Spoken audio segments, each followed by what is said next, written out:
हमने देखा था डिस्टेंस फॉर्मूला, सेक्शन फॉर्मूला, और फिर उसके बाद आया था डायरेक्शन रेशियो और डायरेक्शन कोसाइन। तो वेक्टर से मिलता है डायरेक्शन रेशियो और यूनिट वेक्टर से मिलता है डायरेक्शन कोसाइन। उसके बाद हमने देखा था equation of line. Equation of line में सबसे पहला था अगर एक पॉइंट दिया हुआ है और एक पैरेलल वेक्टर दिया हुआ है तो r is equals to a plus lambda times b vector form. और कार्टेशियन फॉर्म में क्या होता है x minus x1 upon a is equals to y minus y1 upon b is equals to z2 minus z1 upon c। ठीक है, और is equals to lambda कर देते हैं तो इस पर एक पॉइंट निकाला जा सकता है। जनरल पॉइंट उसके कोऑर्डिनेट क्या हो जाते हैं, a उधर चला जाता है, a lambda plus x1, b lambda plus y1, c lambda plus z1। तो इस तरह से एक पॉइंट इस पर कंसीडर किया जा सकता है। फिर उसके बाद आपने देखा था कि अगर दो पॉइंट दिए हुए तो उससे जाने वाली लाइन की इक्वेशन कैसे लिखेंगे। तो दो पॉइंट दिए हुए तो जाने वाली लाइन की इक्वेशन क्या हो जाएगी, अगर x1 y1 z1 x2 y2 z2 दिए हुए तो डायरेक्शन रेशियो निकालेंगे x2 minus x1 y2 minus y1 z2 minus z1। तो लाइन हो जाएगी r is equals to a plus lambda times b निकालेंगे, वही लगाएंगे, और a पॉइंट किसी को भी मान लो, है ना, या तो पहले पॉइंट को मान लो या दूसरे पॉइंट के कोऑर्डिनेट्स को कंसीडर कर लो, और पैरेलल वेक्टर तो हम वहां से x2 minus x1 करके निकाल लेंगे। और अगर कार्टेशियन फॉर्म में लिखेंगे तो x minus x1 y minus y1 z minus z1 और a b c हमारा x2 minus x1 y2 minus y1 और z2 minus z1 से आ जाएगा। ठीक है, ये सब किया था। उसके बाद हमने देखा था कि अगर पॉइंट है, अगर कोई लाइन है उस पर कोई पॉइंट निकालना, वेक्टर फॉर्म में कार्टेशियन फॉर्म दोनों फॉर्म में देखा हमने पॉइंट कैसे मानते हैं। तो जहां पर भी क्वेश्चन में पॉइंट का डिस्कशन हो रहा है तो आपको उस लाइन पर पॉइंट मानना पड़ेगा, है ना, बहुत फ्रीक्वेंटली होगा ये। अच्छे क्वेश्चंस में आपको पॉइंट मानना पड़ेगा, अच्छे क्वेश्चंस में।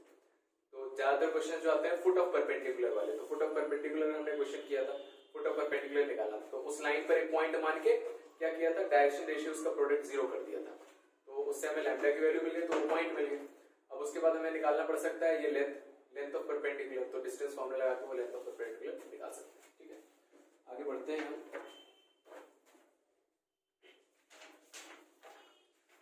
आज कोशिश करेंगे कि प्लेन स्टार्ट हो जाए, रोने लगे। वेक्टर फॉर्म, कार्टेशियन फॉर्म, ये सारी चीजें लिखी है। क्वेश्चन लिखिए, डायरेक्ट द कार्टेशियन इक्वेशन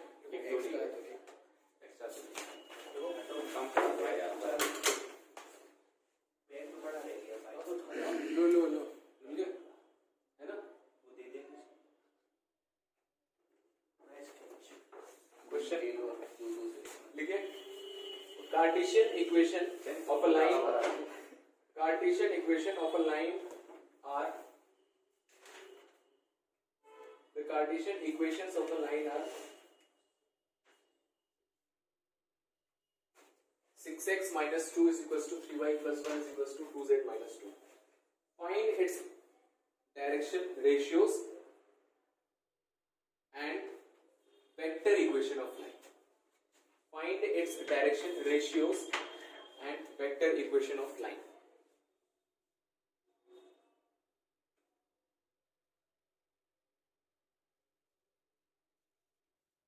देखिए, डायरेक्शन रेशियो निकालने हैं तो कैसे निकालेंगे, क्या करेंगे, डायरेक्शन रेशियो कैसे निकलेंगे, उसे नीचे फेंकते जाएंगे, है ना। तो यहाँ पर 1 बनाते जाइए, तो 6 कॉमन ले लेंगे, तो x माइनस कितना बचेगा, 1/3 बचेगा। यहाँ 3 कॉमन ले लेंगे तो y प्लस 1/3 बचेगा, और 2 कॉमन लेंगे तो z माइनस 1 बच जाएगा। तो x माइनस 1/3 ऊपर है और 6 नीचे आ जाएगा तो 1/6, y प्लस 1/3 ऊपर है, 3 नीचे आ जाएगा तो 1/3, और z माइनस 1 ऊपर है तो 1/2। तो ये आ गया डायरेक्शन रेशियो। माइनस 1/3 होगा, क्यों, y माइनस है, हाँ तो माइनस है ना, तो उसमें क्या दिक्कत है, y माइनस माइनस 1/3, ठीक है, लेकिन ये तो प्लस ही रहेगा ना, y का कोफिशिएंट +1 बनाना रहता है, कंफ्यूज ना है, x y z के कोफिशिएंट 1 बन जाने चाहिए बस।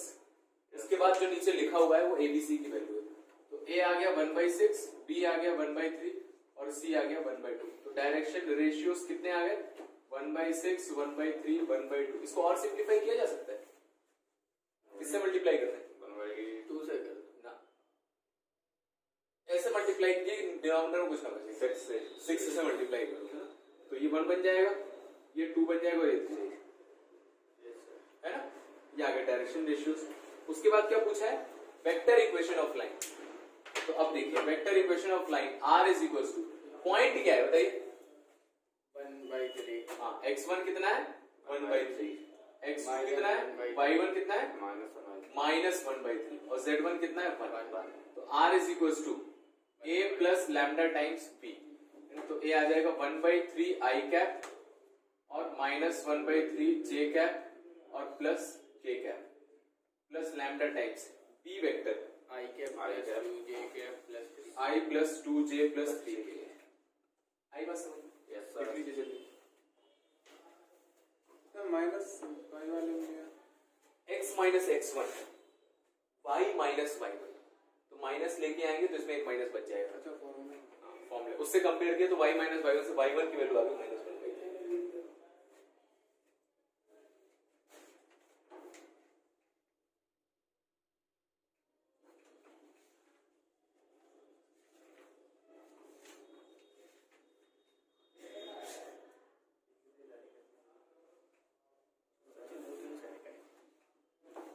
कॉलेज वाले शाम को छोड़ question find the angle between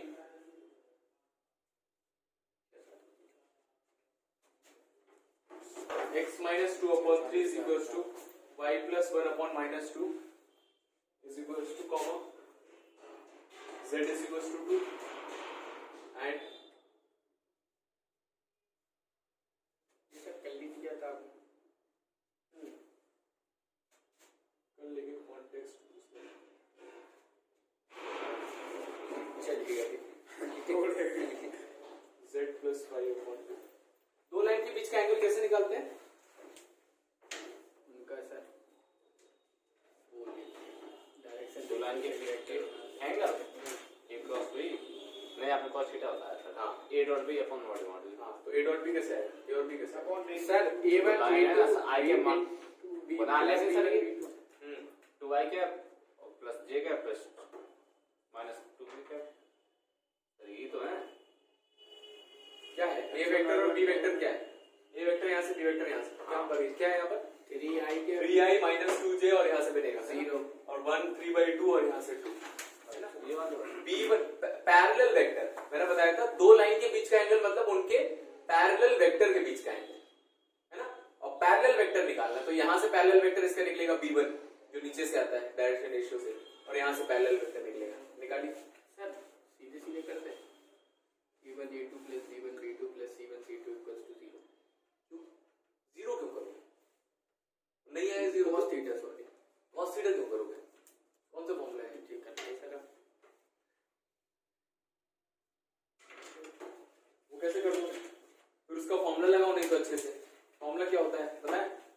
a1 a2 plus b1 b2 plus c1 c2 upon root of a1 square plus b1 square plus c1 square root of a2 square plus b2 square plus यही c2 तो square। नीचे वाला ये cos theta होता है। तो हमें जरूरत ही नहीं है ना। पैरेलल वेक्टर निकालिए और दो वेक्टर के बीच का एंगल निकालना हमें आता है। करना तो सर वैसे ही है उसमें सीधे वैल्यू पुट कर सकते हैं अगर याद है समझाते हैं आपको। नहीं आप मतलब अभी इस तरीके से क्या तो क्या पसंद है ये वाला क्वेश्चन आ गया ना समझ में? ये वाला था क्या? हाँ सर cos की 90 आ गई सर एंगल वो वाला तो फॉर्मूला ही देगा 90 है ना नहीं हो सकता। देखो पहले तो ये लाइन को सुधारना पड़ेगा। पहले तो ये मैंने बताया था। देखो ये लिखा है z इज इक्वल्स टू क्या लिख सकते हैं इसको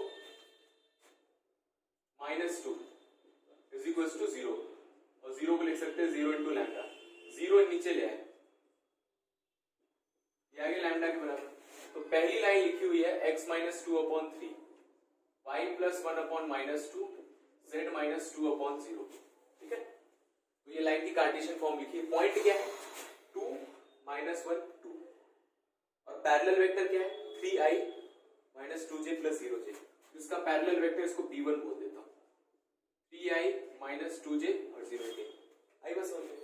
इसी तरह से दूसरे का पैरेलल वेक्टर मुझे डायरेक्ट दिख रहा है 1i plus 3/2j plus 2k। ये बात आई समझ में? पैरेलल वेक्टर्स मिल गए। तो देखो अगर ये दो लाइनें ऐसी जा रही हैं पहली लाइन का पैरेलल वेक्टर b1 है और और दूसरी लाइन का पैरेलल वेक्टर P2 है, तो क्या दोनों लाइनों के बीच का एंगल वही होगा जो पैरेलल वेक्टर्स के बीच का एंगल है?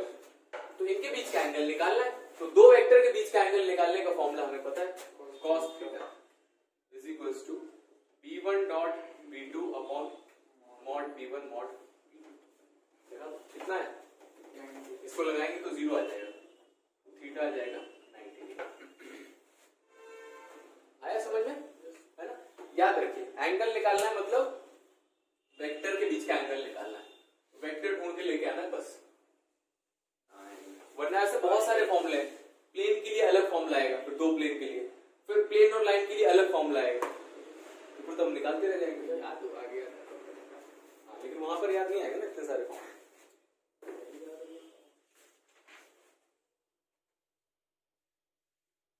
आगे बढ़े, हेडिंग डालिए intersection of two lines.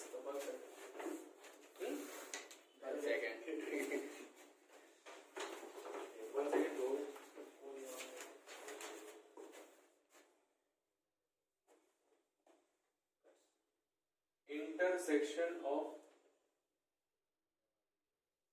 two lines.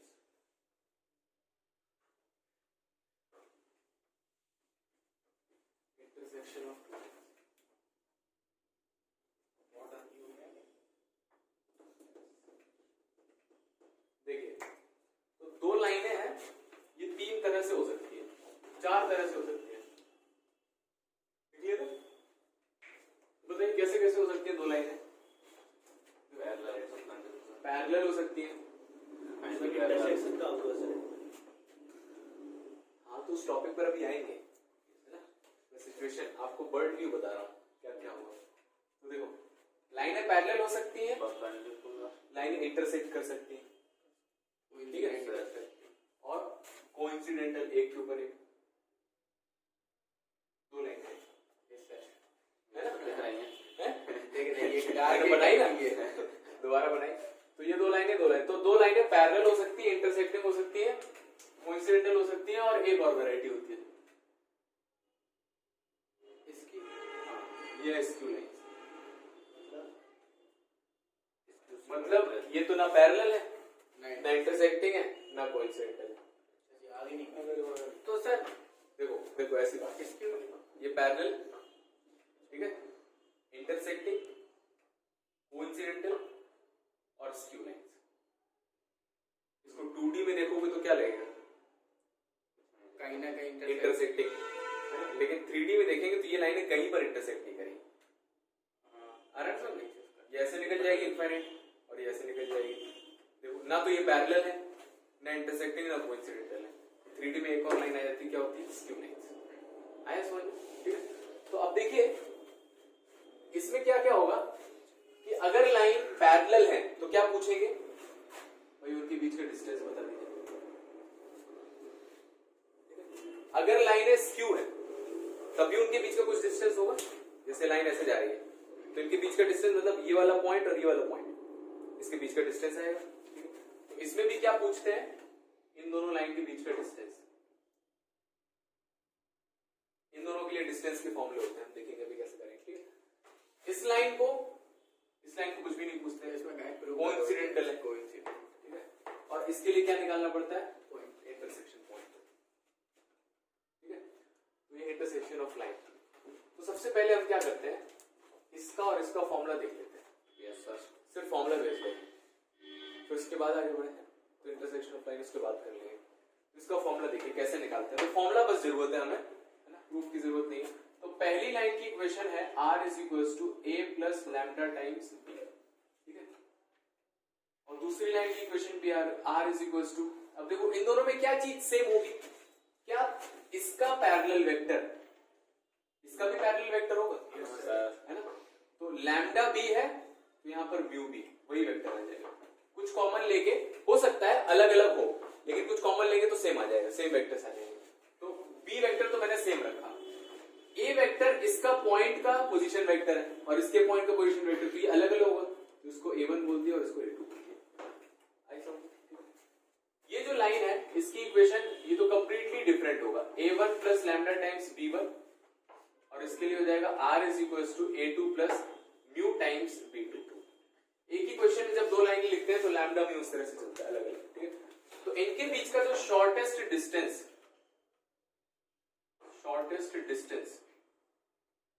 इसको d के नाम से जाना जाता है, उसका फॉर्मूला होता है देखो a2 माइनस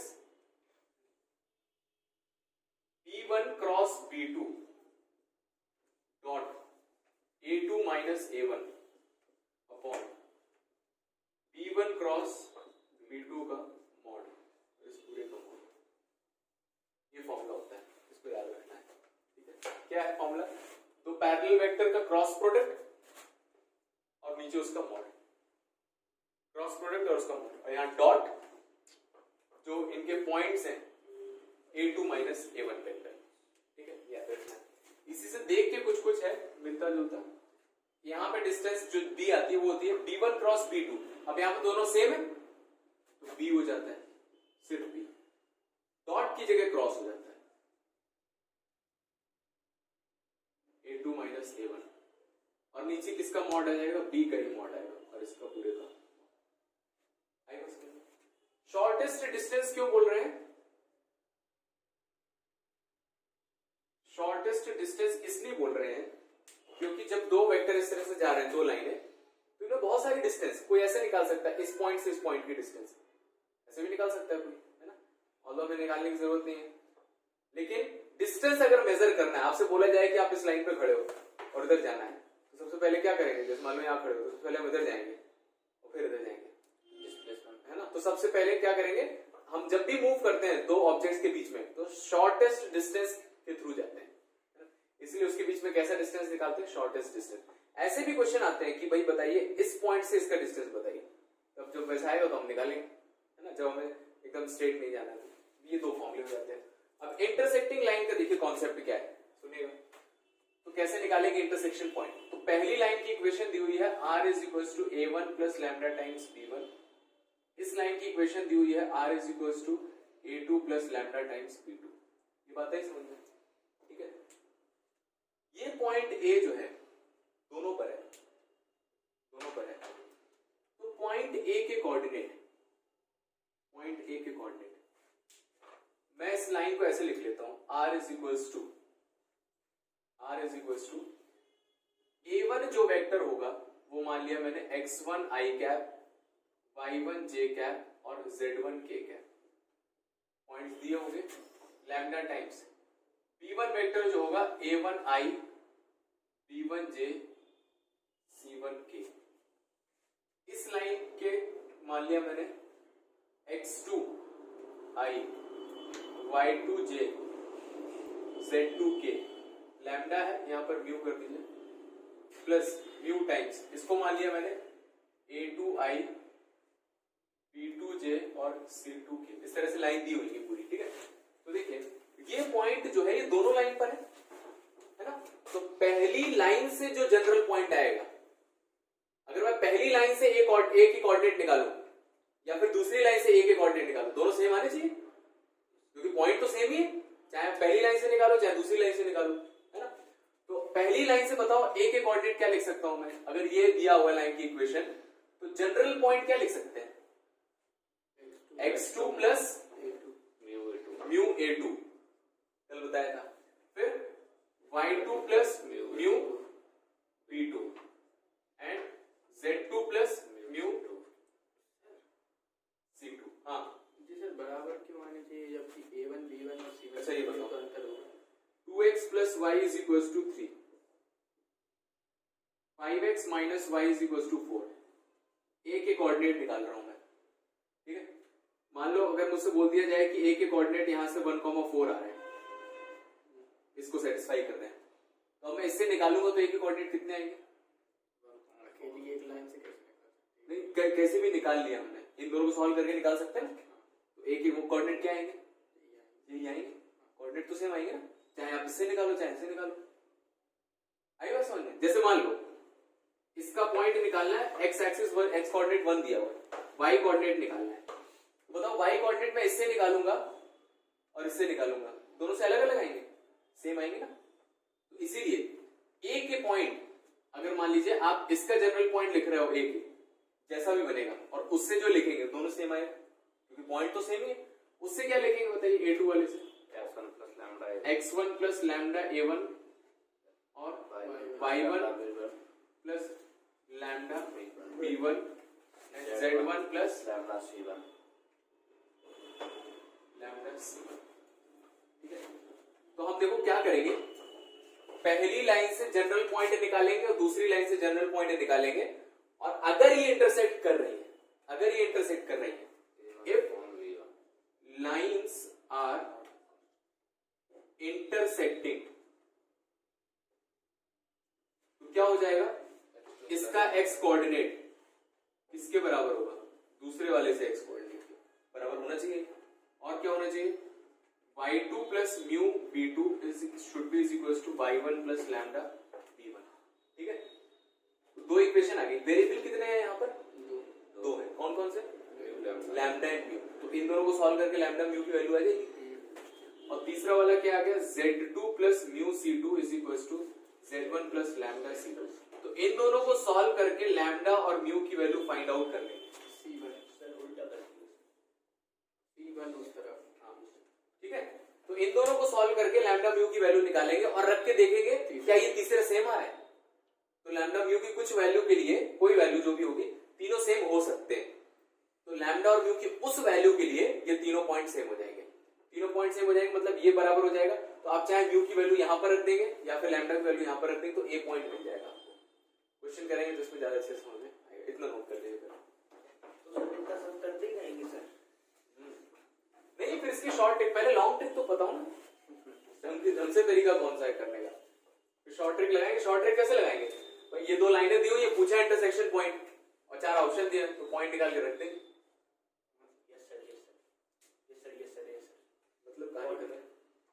मतलब ये है कि ये लाइन दी हुई है, ये लाइन दी हुई है, आपसे पूछा जाए कि इंटरसेक्शन पॉइंट क्या है और चार ऑप्शन दिए तो लैम्डा म्यू की जगह रख देंगे। चार ऑप्शन दिए तो चारों पॉइंट में से पॉइंट एक एक करके हम रख के देख लेंगे, जो पॉइंट दोनों में सेटिस्फाई हो रहा है वो आंसर। अब पॉइंट कैसे रखें वो रख के देखेंगे। तो शॉर्ट बाद में आएगा, पहले लॉन्ग कट तो आए।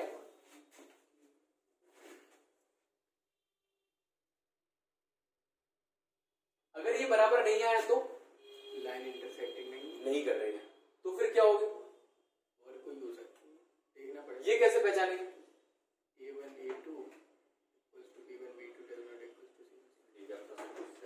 बी वेक्टर सेम होगा। अगर बी वेक्टर सेम आ गया लगभग या रेशियो सेम रेशियो में आ गया तो पैरेलल हो जाएगी, ये भी दिख जाएगा हमें, है ना। और ये नहीं दिखेगा तो इसको सॉल्व करेंगे तो हमें पता चल जाएगा ये इंटरसेक्ट नहीं कर रही। और ये नहीं है, ये नहीं तो फिर यही होगा। कोइंसिडेंटल लाइन में भी बी वेक्टर सेम आएगा, उसमें तो A वेक्टर भी सेम ही आएगा। जरूरी नहीं है। सर पैरेलल और जीवारी सही है। तो कैसे पता चलेगा, डी निकालेंगे।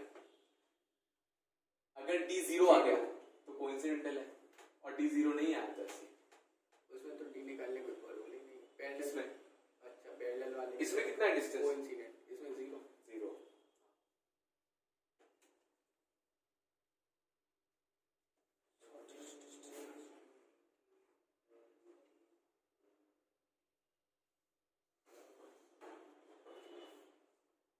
मैंने किया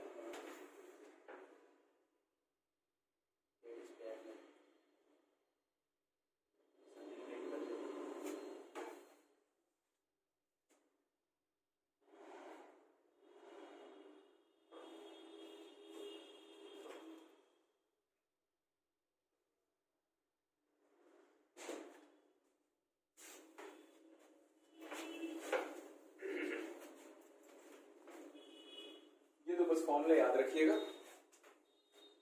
इस पर डायरेक्ट क्वेश्चन आते हैं। वेक्टर की सर क्वेश्चन बन नहीं रहे सर।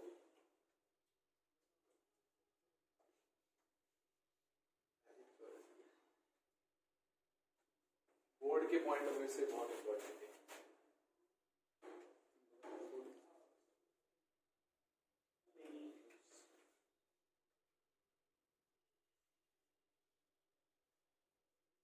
क्या होगा सर, एक साल होने वाली है बोर्ड से, दोबारा बोर्ड आ गए। बोर्ड तो अगर बोर्ड में आए बोर्ड सर सुनने में आया कि ये कोरोना का कोई नया वर्जन आ गया। हाँ सर, ब्रिटेन में सारी फ्लाइट्स में ब्रिटेन से इंडिया भी आ गया। नहीं, इंडिया में भी नहीं आया। किसी एक दो को अरे आ गया, 10 मिल चुकी। मतलब वो लोग ब्रिटेन से ही लौटे हैं और उनमें से 2 मुंबई गए हैं और 3-4 दिल्ली में पकड़ ही नहीं पाते तब तक जो मुंबई चली जाते रिपोर्ट देर में आती है। हाँ वो 2021 का गिफ्ट है। हाँ ये किसी ने बनाए हुए मेरी क्रिसमस। सब बहुत जगह सब वैक्सीन लग चुकी है। कोरोना भी ऐसे लग रहा है जैसे कोई इंसान है चालाक है बहुत ज्यादा। वो बदल के आता है। सर आ जाए सर ढंग से, हम तो कह रहे हैं सब बंद हो जाए सर। और सर जिनकी नौकरी लगी सर सब मर जाए तो सर हम लोगों को नौकरी नहीं। हाँ होशियार फिर लाइफ ओ यार इधर उधर की बातें बहुत चलती हैं। जो नहीं हो सकता वो जो हो सकता है उसको क्यों नहीं सोचते। इतना पढ़ ले कि बहुत नौकरी लग है। अरे पढ़ गई। अक्सर अगर 24 घंटे में से 15 घंटे पढ़े। फिर ऐसा ऐसा करना नहीं सोचते सब मर गए तो सर वही नौकरी। सुनो तो वही तो नहीं देगा कोई। कोई जाएगा ही नहीं तुम देने के लिए तो पहले नहीं मिलती थी, घर से लेने आते थे। और क्या फिर हम लोग लेने आएंगे, कर्नल बन जाओ। भाई साहब प्लीज। अरे तुम इतनी जिद कर रही हो तो ठीक है। तो बन जाता। इसी को बोलते हैं डे ड्रीमिंग। जागते बोलेगा। नहीं दिव्यांशु ऐसा करना तुम्हें अरे यार लिख लो ना जल्दी। नहीं, लिखते जा रहे थे, खत्म नहीं करना है। नहीं उसमें से रिकॉर्डिंग भी हो रहा है ना। वो गलत बात में बोली नहीं क्वेश्चन देते अगर हो गया तो हमें कंक्लूड करना है। इंटरसेक्शन ऑफ 2 लाइंस क्वेश्चन लिखिए इसके लिए। शो दैट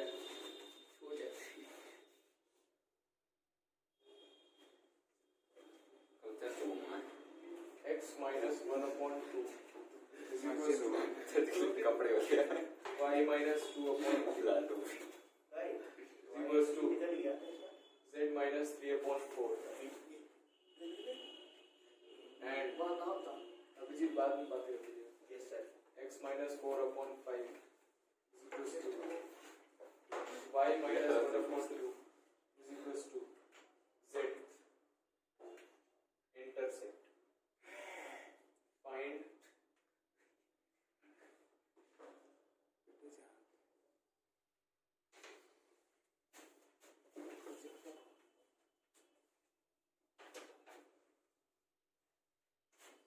क्वेश्चन है ना।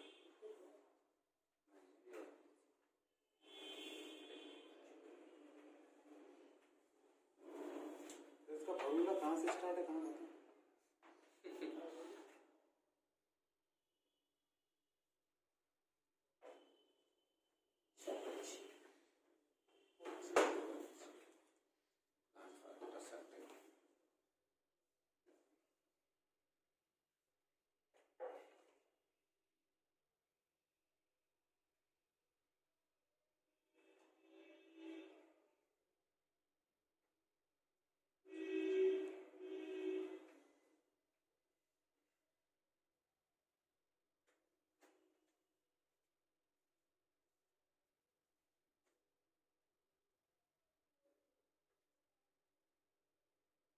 आपने कुछ भेजा था। हाँ उसी उसमें देख लीजिए जूम वीडियो कैसे अपलोड। 2% बचा। 2% सर अभी मैं देख नहीं पाया। मैंने सोचा फोन में रिचार्ज नहीं। देखिए हुआ क्या। हाँ सर तो फॉर्मूला तो ये दोनों लाइनें पैरेलल है क्या। देखो 2 3 4 5 2 तो अलग अलग है। पहला तो नहीं है, किसकी हुआ है? बाद 2%।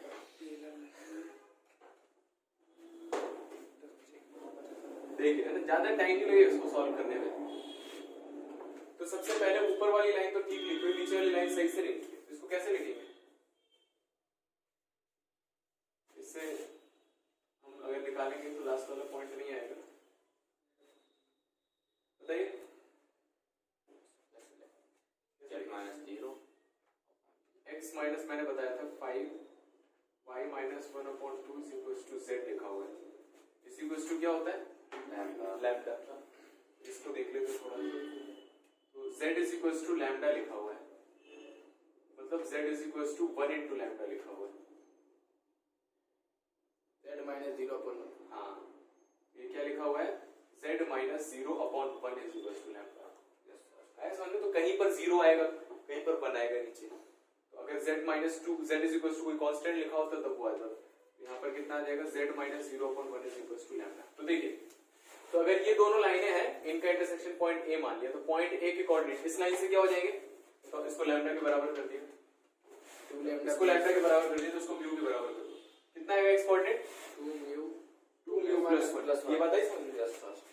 इसको इसके बराबर करते हैं, इस वाले पार्ट को इसके बराबर, 2 mu plus 1 comma 3 mu plus 2 and 4 mu plus 3। और a पॉइंट दूसरे से क्या जाएंगे? 5 lambda plus 4, 2 lambda plus 1 and 1 lambda, है ना? इंटरसेक्ट करें, बराबर कर दो। तो 2 mu plus 1 is equal to 5 lambda plus 4। तो कितना आ गया? सर इससे सर बहुत आसान लग रहा है सर। Is equal to 3। इसको इसके बराबर कर दो। 3 mu plus 2 is equal to 2 lambda plus 1। तो 3 mu minus 2 lambda is equal to minus 1। इन दोनों को सॉल्व कर लेते हैं। तो सॉल्व करने के लिए क्या किया? इसमें ये 2 है, ये 3 है, तो इसमें 3 से और इसमें 2 से मल्टीप्लाई कर, या फिर तीसरा देख लेते हैं बराबर। 4 mu plus 3 is equal to lambda. तीसरा और ज्यादा सिंपल दिख रहा है, ठीक है? तो कोई भी दो सॉल्व कर लें आप, तो मैं इन दोनों को सॉल्व कर लेता हूँ। इन दोनों को सॉल्व किए तो लैम्डा की वैल्यू यहाँ रहती, तो 3 mu minus 2 times 4 mu plus 3, lambda की वैल्यू रहती है यहाँ पर, है ना? Is equal to minus 1। कितना जाएगा? 3 mu minus 8 mu minus 6 is equal to minus 1, minus 5 mu is equal to 5, lambda is equal to minus 1। यहाँ रखती लैम्डा की वैल्यू माइनस 1, तो 4 mu plus 3 is equal to minus 1, mu भी minus 4, mu कितना गया? Minus 1 आ गया। और इसको दोनों को यहाँ रख के देख लिए, माइनस 1, तो minus 2 plus 5 is equal to 3। सही है? तो इंटरसेक्ट करें। इंटरसेक्शन पॉइंट कैसे निकालेंगे? म्यू की वैल्यू यहाँ रख दो, या तो लैम्डा की वैल्यू यहाँ रख दो, दोनों से सेम आएगा। तो लैम्डा की यहाँ रख दो माइनस 1, क्योंकि पॉइंट तो सेम ही है। माइनस 1 रखेंगे, minus 5 plus 4 minus 1, minus 2 plus 1 minus 1 and minus 1। Mu की वैल्यू यहाँ रख के चेक कर लो। माइनस 1 रखेंगे, minus 2 plus 1 minus 1, minus 3 plus 2 minus 1, minus 4 plus 3 आया समझ में? है ना? नोट कर लीजिए।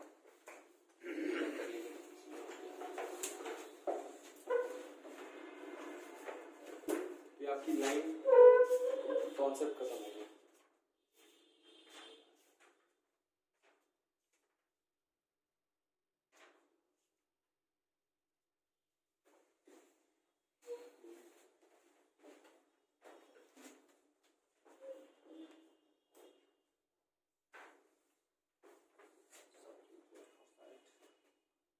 आया समझ में?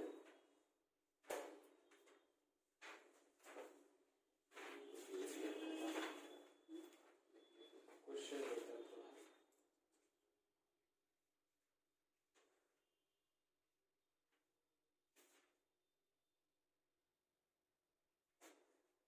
इसमें प्लेन के कॉन्सेप्ट भी आएंगे, प्लेन के कॉन्सेप्ट आने के बाद आप इसको कर सकते हैं।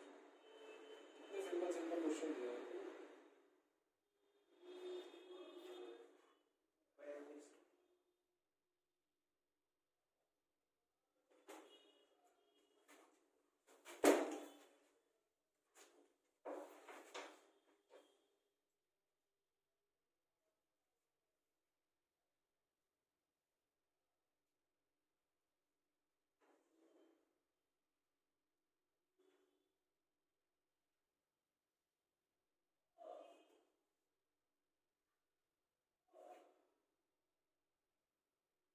प्लेन स्टार्ट करते हैं।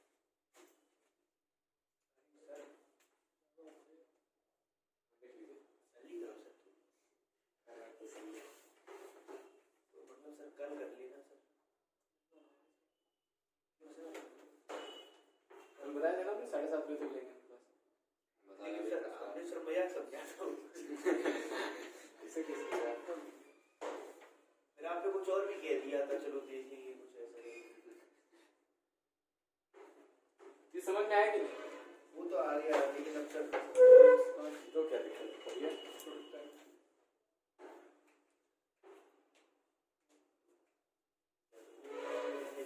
हेडिंग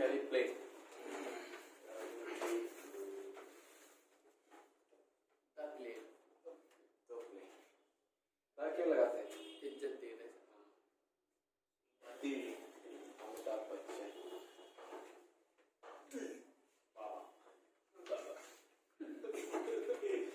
दी बाबा। लोग कैसे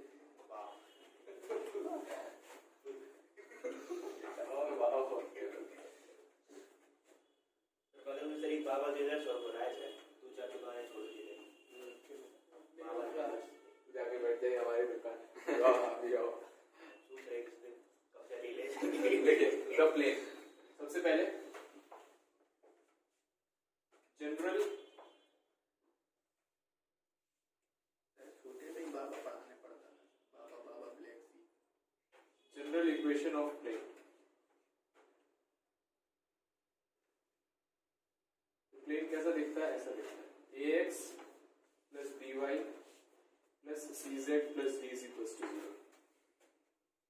प्लेन की इक्वेशन, ठीक है। प्लेन की इक्वेशन जैसे लाइन क्या होती है? देखिए इमेजिन करिएगा थोड़ा ना, प्लेन की इक्वेशन है। प्लेन दिखा देते हैं पहले आप। x axis, y axis, z axis. तो प्लेन क्या होता है? एक सरफेस होता है। जैसे अगर आप ध्यान से देखेंगे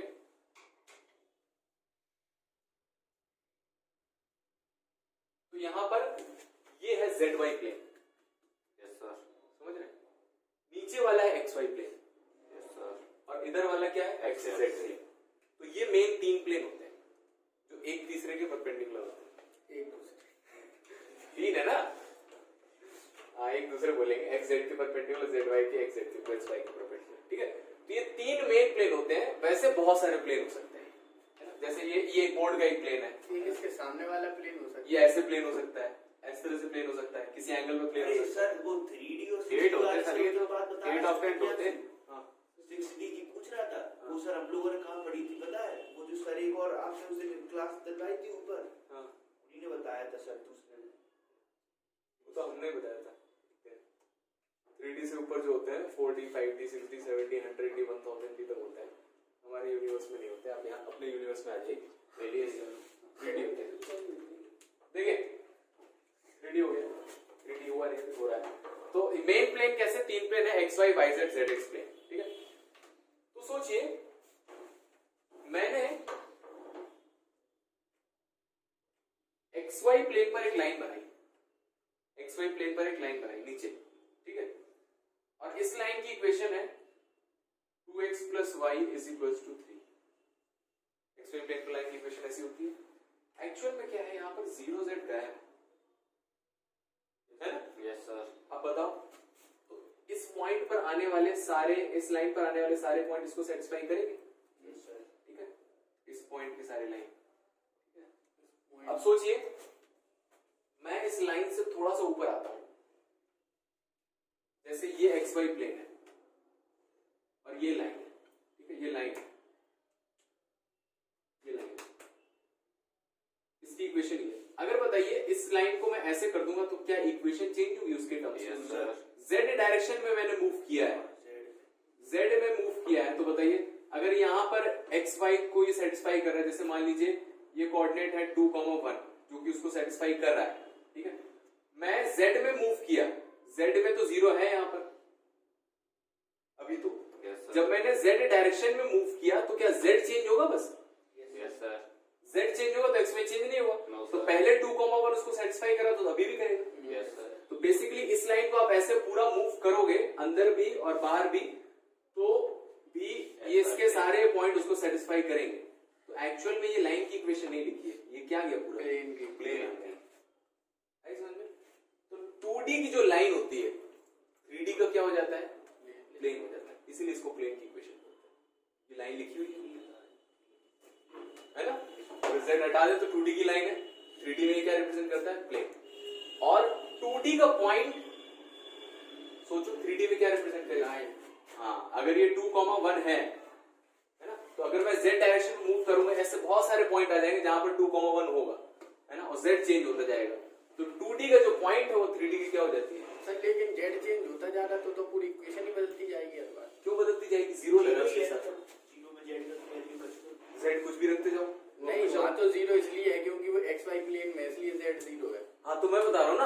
प्लेन की बात कर लो तो x0 हुआ। हाँ x0 हो जाएगा उसमें, तो yz प्लेन में मूव करता रहेगा। अब मैं किससे कनेक्ट कर रहा हूँ, 2D वाली जो आपकी लाइन है, 2D वाली लाइन की बात कर रहा हूँ मैं। अभी जो हम लाइन पढ़ चुके उसकी बात नहीं कर रहा हूँ मैं। अभी हम जो लाइन पढ़ रहे हैं 3D की जो लाइन है वो प्लेन कैसे बने, 3D की लाइन तो अलग हो गई ना। मैंने बताया 2D में जो लाइन बन रही है वो 3D में क्या बन जाती है, प्लेन। वो मैंने क्यों बताया, ताकि आपको ये फील आ जाए कि ये प्लेन की इक्वेशन है। Yes sir. आगे समझ में, प्लेन की इक्वेशन होती है। और 3D में लाइन की भी इक्वेशन ऐसी ही होती है, उसमें d नहीं होता। 3D की लाइन की इक्वेशन होती है x minus x1 upon a, y minus y1, पढ़ चुके हैं अभी वो, है ना। लाइन की इक्वेशन वैसी होती है, तो ये लाइन की इक्वेशन है। तो ये इक्वेशन ऑफ प्लेन आ गई, ठीक है। अब इक्वेशन ऑफ प्लेन, तो सबसे पहला पॉइंट आता है इसमें, equation of plane passing from x1 y1 z1। तो इससे पास होने वाले प्लेन की इक्वेशन क्या होगी, ax1 plus by1 plus a times x minus x1, b times y minus y1, c times z minus z1 is equal to 0। देखो क्या ये लीनियर इक्वेशन लिखी हुई है, यस सर। लीनियर है x y z में। ये क्या होता है, linear in x y z। तो लीनियर इक्वेशन, कोई भी linear equation x y z में किसकी होती है, प्लेन की इक्वेशन होती है। तो जो हमने डिटर्मिनेंट्स में पढ़ी थी इक्वेशंस, सॉल्व करो 2x plus 3y plus 5z is equals to 3, तीन इक्वेशन आती थी ना, वो क्या है, तीनों प्लेन की इक्वेशन है। तो ये प्लेन के कॉन्सेप्ट आप वहां पर यूज कर सकते हो, और उन तीनों इक्वेशन को सॉल्व करने के लिए आप 3D को यूज कर सकते हो जब हमें प्लेन सॉल्व करना आ जाएगा, ठीक है। तो देखिए, तो ये क्या है, linear equation in x y z। तो कोई भी linear equation x y z में प्लेन की इक्वेशन होगी, तो ये भी लीनियर इक्वेशन लिखी हुई है x y z में, x y z। और क्या ये पॉइंट इस पर सेटिस्फाई कर रहा है, रख देखो, x1 रखेंगे तो 0 हो जाएगा, यहाँ 0 यहाँ 0। तो मतलब ये एक ऐसा प्लेन है जो इस पॉइंट से पास हो रहा है। एक पॉइंट से कितने प्लेन पास कर सकते हैं, एक पॉइंट से इनफिनिटी। हाँ देखो ये पॉइंट है, इस पॉइंट से एक प्लेन, तो बोर्ड का ही प्लेन हो गया, है ना। एक ये वाला प्लेन हो जाएगा, ये वाला प्लेन हो जाएगा, इस तरह से प्लेन हो जाएगा, इनफाइनाइट प्लेन है। ये इनफाइनाइट प्लेन की इक्वेशन लिखी हुई है। तो ये जरूरत पड़ता है कि अगर कोई पॉइंट दिया तो उससे जाने वाले प्लेन की इक्वेशन कैसे निकालेंगे। तो हर बार वो प्लेन की इक्वेशन 0 के इक्वल आएगी, इसकी जरूरत पड़ती है, हाँ, is equal to 0। Standard form ये नहीं है, तो हम निकालते हैं, क्या निकालते हैं, तो सबसे पहले आ जाता है इक्वेशन ऑफ प्लेन। प्लेन की इक्वेशन निकालने के लिए इक्वेशन ऑफ प्लेन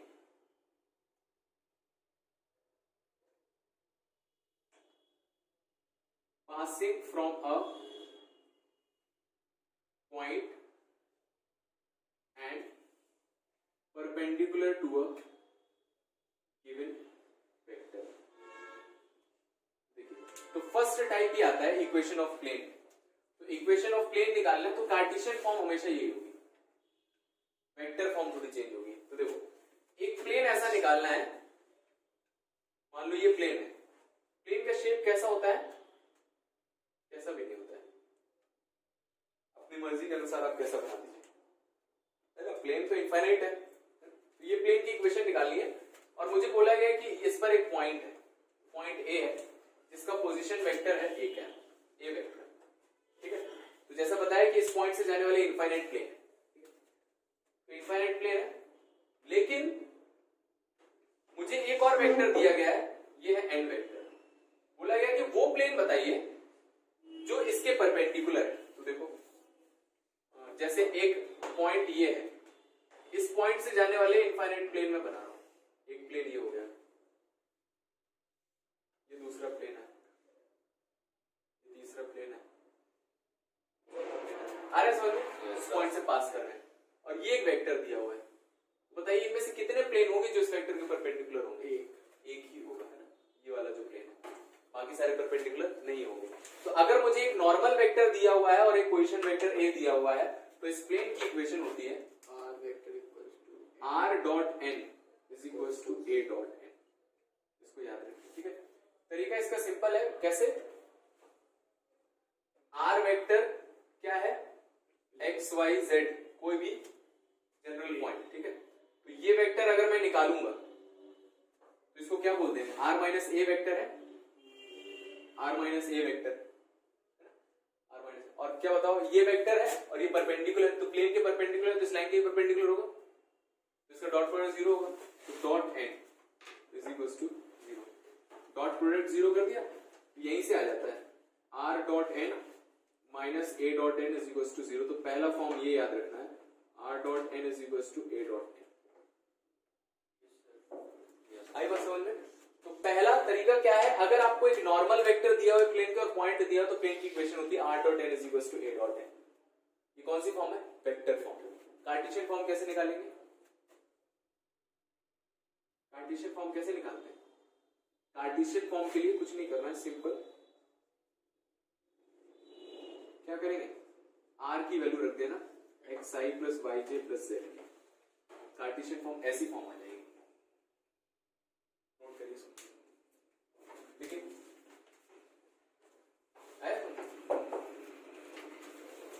तो इसमें कार्टेशियन फॉर्म के नीचे कोई डायरेक्शन रेशियो वगैरह कुछ नहीं आएगा?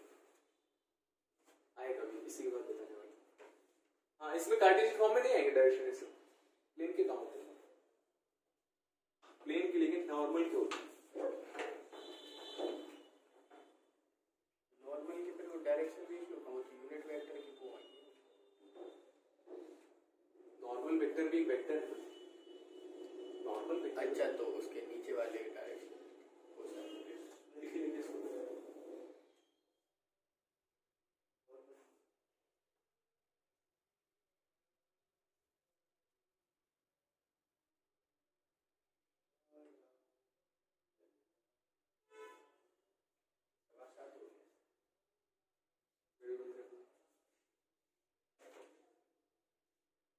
टाइम रोक दीजिए, स्विच ऑफ कर दीजिए। हमारे तो सर फोन की घड़ी खराब हो गई, उसमें खराब है। सही कर लो ना। नहीं उसका सर माइक भी खराब, वो बस पता नहीं उसमें क्या सही है, मेरे टेंशन में वो सर मतलब फोन करो जब किसी से तो सर वो घड़ी वहीं रुक जाती, आवाज भी रुक गलत जाती है। गलत टाइम और दिखाती सर। कभी दिखाएगी 5:70 तो यहाँ पे आ रहे और करते करते वो में आवाज भी रुक जाती, घड़ी रुक जाती, तो अब चलता क्या है? बस चल रहा। पैसे डलते पैसे चलता रहता है। एक को देख क्या नाम था इसका?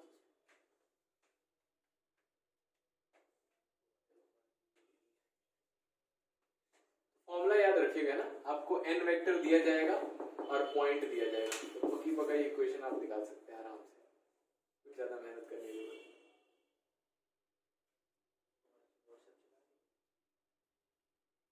हो गया? बाबू भी हो गया? General equation of plane. तो ये एक देखा है जो हमें कभी कभी जरूरत पड़ेगी, ठीक है, और ये दूसरा है जो हमें ज्यादातर इसी की जरूरत पड़ेगी। याद रखिए, क्वेश्चन लिख देते हैं। Find the equation of plane passing from 1 to 3 and perpendicular to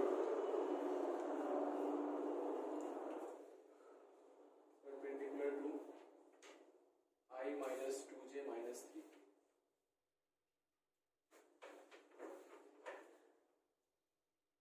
देखो ये क्या वेक्टर दिया हुआ है, n वेक्टर। फॉर्मूला लगाते हैं, r dot a is equals to r dot n is equals to a dot n। तो r dot n वेक्टर कितना है, I minus 2j minus 3k। ये कितना हो जाएगा, I plus 2j plus 3k। I minus 2j minus 3k कर दीजिए multiply, कितना आ जाएगा 1 minus 4 minus 9, कितना आ जाएगा 9 13 minus 12।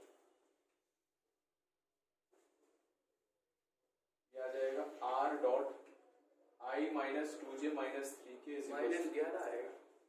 13 होता है यार। ओके सॉरी, ये आ गई प्लेन की इक्वेशन। कौन सी है, वेक्टर फॉर्म है। कार्टेशियन फॉर्म निकालिए, ध्यान से सुनिएगा, इसमें हम एक नई चीज सीखने वाले हैं। सुनिए, x माइनस वेक्टर फॉर्म निकाला, xi plus yj plus zk I minus 2j minus 3k minus 12। x minus 2y minus 3z plus 12 is equals to 0.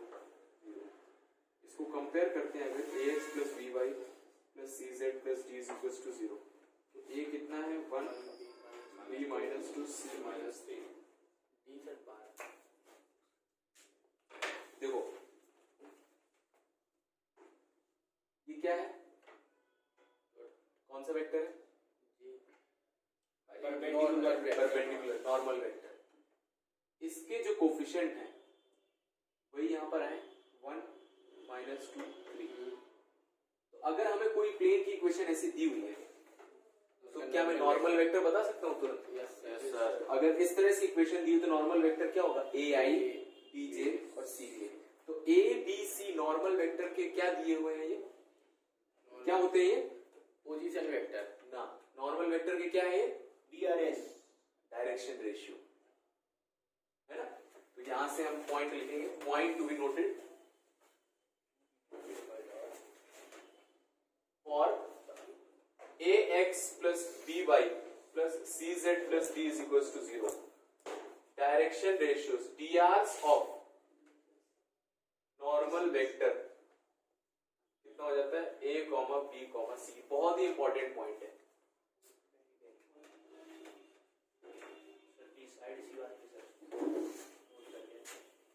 आया समझ में, है ना.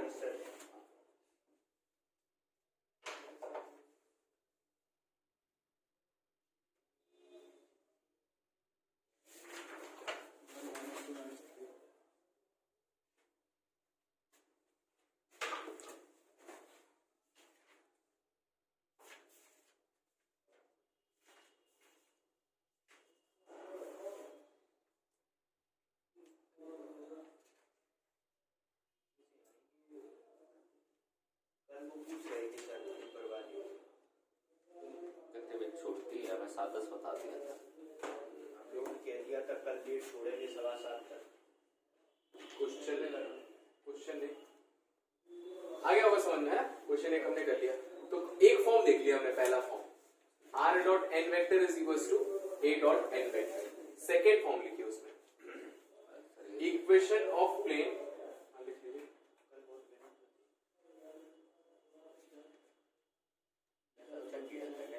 From 3 points. तो देखो 2 पॉइंट से कितने प्लेन पास करेंगे, इनफाइनाइट. देखो इनफाइनाइट प्लेन दिखाते हैं, इनफाइनाइट प्लेन दिखाते हैं. एक प्लेन ये, एक प्लेन ये. मान लिया सर हमने, एक प्लेन ये. देखो ये सारे प्लेन इन्हीं दोनों पॉइंट से पास करेंगे. आ रहा है समझ में, है ना. तो अगर मुझे एक यूनिक प्लेन चाहिए तो 3 पॉइंट अगर मिल जाएंगे तो उससे मिल जाने वाला एक यूनिक प्लेन बना सकता हूं, बशर्ते कि वो तीनों पॉइंट एक लाइन पर ना हो. ठीक है. तो 3 पॉइंट दिए तो प्लेन की इक्वेशन कैसे निकालेंगे, equation of plane from 3 points x1 y1 z1 x2 y2 z2 and x3 y3 z3.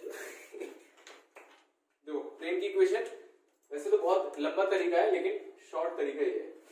क्या होती है प्लेन की इक्वेशन निकालने, पढ़ चुके हो ना तुम तो. कितनी सारी चीजें पढ़ा चुके हैं आप सर. अरे मैंने नहीं, वहां पढ़ चुके हो ना. देखो x minus x1 y minus y1 याद आ गई sir, z minus z1. Permanent form है. आई समझ में. ये लिख लेंगे, कोई भी पॉइंट ले लीजिए. पहला पॉइंट ले लीजिए x minus x1 y minus y1 z minus z1. दूसरी रो निकालिए, दूसरा पॉइंट इसमें रख दीजिए. तो क्या हो जाएगा, x2 minus x1 y2 minus y1 और z2 माइनस z2. तीसरा पॉइंट इसमें रख दीजिए, x3 minus x1 y3 minus y1 and z3 minus z1 is equals to 0. Cartesian form आ जाएगा. कार्टेशियन फॉर्म आ जाएगा. लिख लीजिए. तो कार्टेशियन फॉर्म पता चल जाएगी तो हमें नॉर्मल वेक्टर पता चल जाएगा और r बना लेंगे, अलग अलग कर देंगे उसको अगर हमें वेक्टर फॉर्म पता कर देंगे. इक्वल्स टू वाला नहीं आ पाएगा. नहीं आएगा, क्यों नहीं आएगा, डी आएगा ना इसका. x देखो देखो देखो ये लिखी हुई है, इसको नहीं लिख सकते क्या वेक्टर फॉर्म में. लिख सकते हैं। हाँ। एक्स वाई जेड अलग कर दो, हाँ। आर आ गया और उसके साथ जो वेक्टर बचा है और आई आ माइनस गया। 2j 3k और इज इक्वल्स टू -12। नहीं, अगर इससे करा तो एक कार्टेशियन इक्वेशन है। ऐसी आएगी। हाँ, इससे नॉर्मल वेक्टर पता चल गया हाँ बस। लेकिन इक्वल्स टू वाले जैसे ये वो तो इसी से पता चल गया ना। अच्छा, वो उसके साथ जो डी है। हाँ अगर नॉर्मल वेक्टर फॉर्म पूछा है, देखिए equation of plane from 3 points.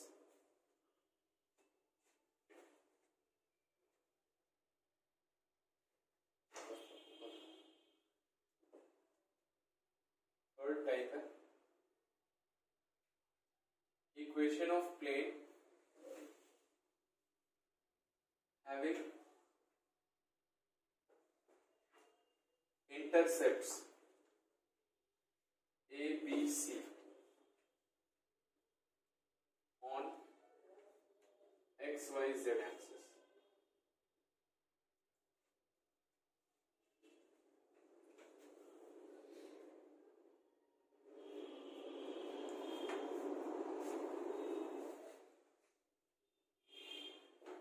Correct? एक प्लेन बना रहा हूं X, Y, Z। Yes sir.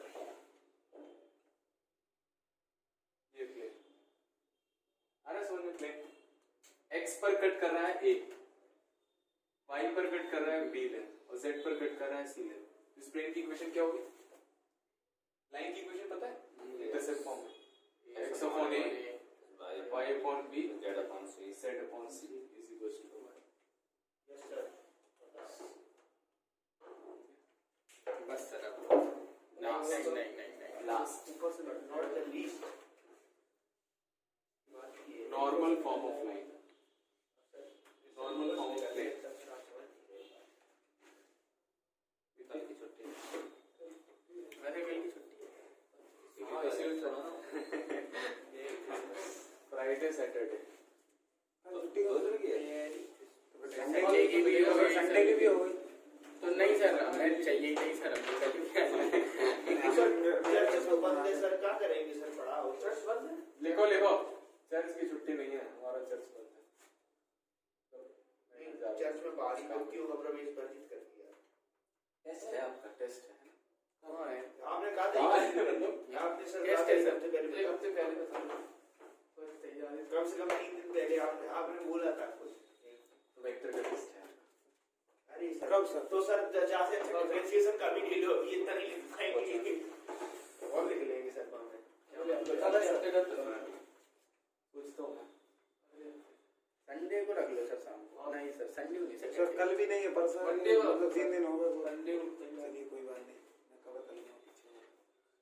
तो इसीलिए मैंने आज एक्स्ट्रा पढ़ा दिया। तुम संघ का तो कवर नहीं कर पा रहे।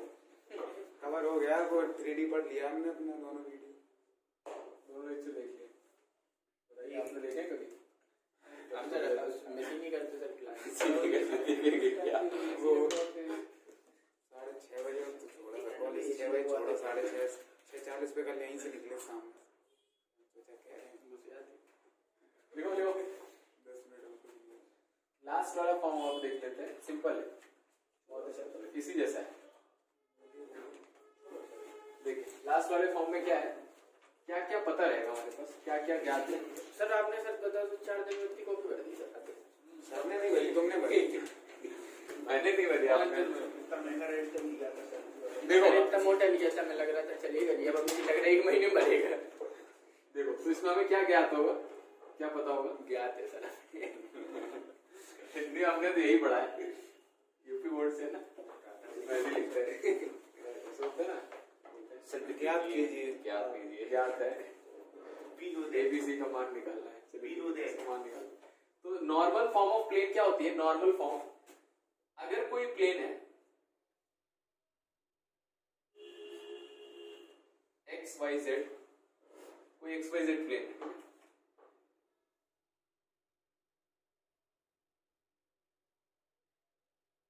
इमेजिन करना ये ओरिजिन, ठीक है, इससे मैंने प्लेन पर परपेंडिकुलर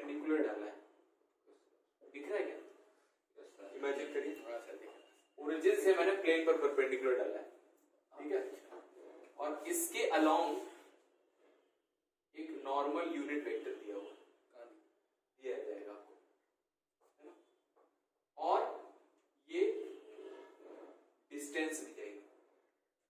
तो ये कब निकालते हैं? सर प्रोजेक्टर लगा के बता दो सर, मजा आ जाएगा। डिस्टेंस फ्रॉम ओरिजिन, क्या क्या ज्ञात है इसमें गिवन है? सर सर ये जो ओरिजिन की जो डिस्टेंस है सर, वो बीच से मतलब ओरिजिन से वो जो नॉर्मल वेक्टर से डाला है सर, उसके अलोंग नहीं, कैसे भी नहीं तो सर वो जो डी जो डिस्टेंस है वो सर किसकी और किसके बीच में है सर? ओरिजिन से लेकर प्लेन के बीच, प्लेन के बीच की अच्छा यस सर, परपेंडिकुलर। हाँ परपेंडिकुलर डिस्टेंस इस तरह से प्लेन है, और ये origin yes sir, x y z, इससे इसके बीच की डिस्टेंस है ना, और इसके अलोंग नॉर्मल वेक्टर, ठीक है, ऑन प्लेन, प्लेन पर नॉर्मल वेक्टर दिया हुआ है। तो इक्वेशन होती है r dot n cap is equals to D, r dot n cap is equals to D, ठीक है। अब इसमें देखिएगा कुछ चीजें, तो एक्चुअली इस वाली इक्वेशन में और जो पहले लिखी थी, पहले क्या लिखी थी? r dot n vector is equals to a dot n vector, कुछ ज्यादा डिफरेंस नहीं, कुछ भी डिफरेंस नहीं ऑलमोस्ट। तो ये कब लगाना है? सीधे सीधे हमें दिया रहेगा भाई, डिस्टेंस दी हुई है ओरिजिन से, तो ये फॉर्मूला आना चाहिए। सर डिस्टेंस निकालने के लिए डॉट एन वेक्टर का यूज कर लेंगे, डिस्टेंस निकालने के लिए ए वेक्टर डॉट एन वेक्टर का यूज कर लेंगे, यूज कर सकते हैं, हाँ, है ना। डिस्टेंस जब निकालना हो तो जैसे क्वेश्चन ऐसे आएगा, find the equation of plane. Sir कौन से प्लेन की इक्वेशन निकलेगी जिस पे परपेंडिकुलर गिरा? एक ही तो प्लेन है जिस पर परपेंडिकुलर गिरा। Find the equation of plane whose distance from origin is 5 and एक वेक्टर दिया हुआ है i plus 2j plus 3k, ठीक है। तो ये वाला फॉर्म लगेगा, क्या हो जाएगा? r dot n cap is equal to, लेकिन ये n कैप नहीं है, तो हम क्या करेंगे? i plus 2j plus 3k, उसको n कैप बनाने के लिए क्या करेंगे? Root of 1 square plus 2 square plus 3 square root 14, और is equal to distance origin से कितनी है? 5 है। आई बस यस सर। क्वेश्चन ऐसे भी आता है, convert r dot 2i plus 3j minus 2k, 2i plus j minus 2k into normal form and find distance from origin to the plane। इसको नॉर्मल फॉर्म में कन्वर्ट करना है। तो ये कौन सी फॉर्म लिखी हुई है? इसके पहले जो बताया था, r dot n is equal to a dot n जैसा लिखा हुआ है, इज इक्वल टू 4 लिख लीजिए, इज इक्वल टू 4। तो देखो ये वाली जो फॉर्म लिखी हुई ना, अगर ये नॉर्मल वेक्टर है, सिंपल वेक्टर है, तो आपका कौन सा फॉर्म है? r dot n is equal to a dot n form है। अगर ये यूनिट वेक्टर बना दूं मैं इसको, तो ये कौन सा फॉर्म हो जाएगा? Normal form. आई बात समझ गए? तो इसको यूनिट वेक्टर बनाने के लिए किससे डिवाइड करेंगे? इसी के मोड से इसका मॉड कितना आ जाएगा? 4 5 9 3 आ जाएगा। Yes, sir. तो 3 से इधर डिवाइड करेंगे तो इधर भी डिवाइड करेंगे। अब अगर ये नॉर्मल फॉर्म बन गया, ये n कैप बन गया, सर तो ऐसा ये नहीं क्या कर सकते? 3 को उधर भेज दो सर। इधर भेज देंगे? नहीं, लिखने का ही तरीका है बस। अच्छा, अगर लिखने में ये यूनिट वेक्टर दिख रहा है तो ये नॉर्मल फॉर्म है, और अगर लिखने में यूनिट वेक्टर नहीं दिख रहा है, उसका नाम कुछ नहीं है, उसका वेक्टर फॉर्म है बस, है ना। तो अब ये अगर नॉर्मल फॉर्म है तो ये क्या होगा? Distance from origin. तो अगर क्वेश्चन ऐसे आया है, इस प्लेन की इक्वेशन दी गई है, डिस्टेंस फ्रॉम ओरिजिन निकालो इस प्लेन की, तो हम क्या करेंगे? इसको नॉर्मल फॉर्म में लिखेंगे। जब ये यूनिट वेक्टर आ जाएगा तो ये आपका डिस्टेंस। हम सर ये सोच रहे थे 4 तो दिए, ये तो डिस्टेंस सीधे 4 हो गई, फाइंड क्या करना है यहाँ पे? तो डिस्टेंस 4 नहीं हुई, है ना। जब ये यूनिट वेक्टर बनेगा तब ये डिस्टेंस फ्रॉम ओरिजिन बनेगी। सर हम सोचते हैं